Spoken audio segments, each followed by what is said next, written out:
Well, we're going to get started here for Adult Forum, and we are discussing Amos, chapter 1 and chapter 5, but we can certainly bring in any part of Amos. As Kirsten noticed, there's quite a few themes that keep going over and over again in this short little book. Hello, Atonement. If you are seeing me here in my office, it means something went wrong with the recording for Adult Forum. We recorded a wonderful 45-minute conversation on Amos, and then the computer crashed and the file was corrupted except for that very, very opening section. I can't possibly relate to you all the great insights that were shared. That's the benefit of conversation, as we bounce off of each other's ideas so well. However, I want to bring forward a few that really do strike me. The first, as Kirsten brought forward, was that if you read through this short book of Amos, it's pretty intense. There's a lot of woes to different peoples, to different cities, and for injustice and for corruption that has happened. And it sounds very fire and brimstone, and I think this is maybe where people get the idea that the Old Testament God is so harsh.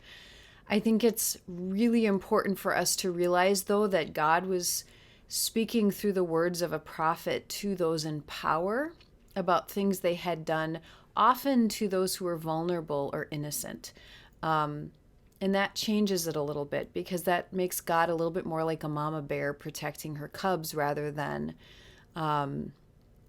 someone who is just sitting back judging us for being sinful and then wanting to throw us into hell at the first chance God gets. And one of the insights was, if we read this talking to power structures such as, woe to you, Flint, Michigan, for you poisoned my children and lied to them, saying that their water was okay. Woe to you, and go on so forth, to corporations, to power structures from all over the world. And you can see how God might point out the abuses that they knowingly did for power or gain or money or whatever it was. The other thing that we talked about was the fact that Amos can start to feel political when you talk about justice. Rich brought up a really good point that in his growing up and in his formative education as a pastor, justice was a very abstract notion. It was sort of, most of theology that was taught to pastors came from a very European male perspective, so people who already had some kind of power in the world. And the concept of justice really didn't flesh out very much until in the last few decades and so forth, when there have been more theologians, pastors, and experts in the Bible from women and from people of color, specifically Central and South America, with liberation theology. And at first, their perspectives were seen as sort of like an exception to the core. But now we're starting to understand that we can't fully understand what the Bible is saying until we really do get diverse people at the table, people who've experienced massive injustice, people who've experienced in real time some pretty awful things. And the way they then view the Bible can be really important. So justice really has more and more meant the making of things right in this world, the making of the lifting up of some people, and a sense of deep, deep fairness of what is good and right in the world.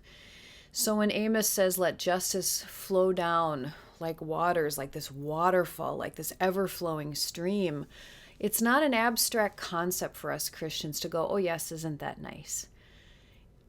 It should make us somewhat uncomfortable and start to ask questions, which leads me to the political point that we talked about, is that unfortunately, When churches begin to talk about justice, which is very biblical, when we start talking about the poor, which Jesus did a lot, when we start to try to figure out what is right the best we can, we start to notice that if we don't use our voice publicly, we could be letting all sorts of injustice happen. And so by wanting justice in this world, we have to lift up our voices and say, hey, we believe this is unjust.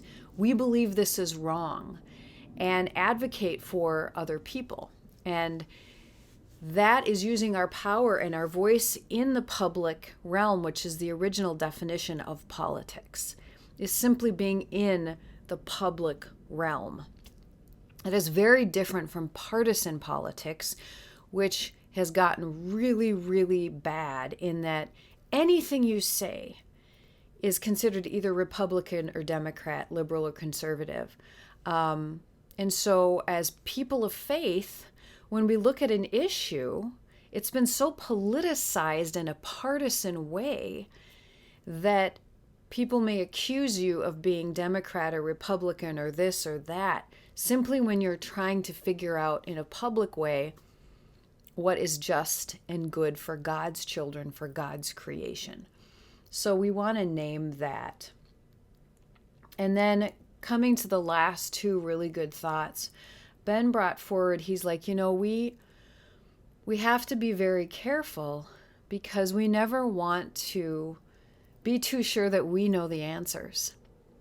And I thought that was a really great point, because so often you can deliberate and you can feel really smart and you can talk and you can come up with a plan, and then you go up to other people and you say, well, we figured it out. We know the right answer. And you stop listening. You stop inviting people to the table. You think you have it all figured out because you're the Christian church. And so you start telling everybody else what to do or say. I think that's a really good point, that true justice really does involve bringing a vast majority of people from different walks of life together and listening and determining together what is good for all. And then finally, we had this beautiful thought that Connie shared, which is, treat others how you want to be treated. This is a really simple thing, but it's hard to live out. And to that I added, yes, treat others how you want to be treated, not how you have been treated. And that is a temptation, that when we've been treated poorly, we then say, well, I can treat you poorly. I had a bad time. You should have a bad time too. And that's not Christian. It's not just. It's not compassionate. It's not empathetic. We are to treat others sometimes better than we were treated. We are to let the pain and the abuse and the suffering that came before us stop with us, so that what is coming in the future is better for everybody.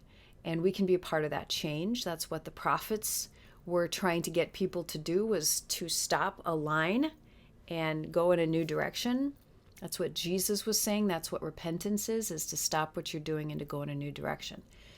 So a very, very brief summary. I'm sure I'm missing all sorts of other brilliant thoughts that our group came up with. And we will work on our system and hopefully have them talking next week in form rather than me. Have a good week, everybody. Bye-bye.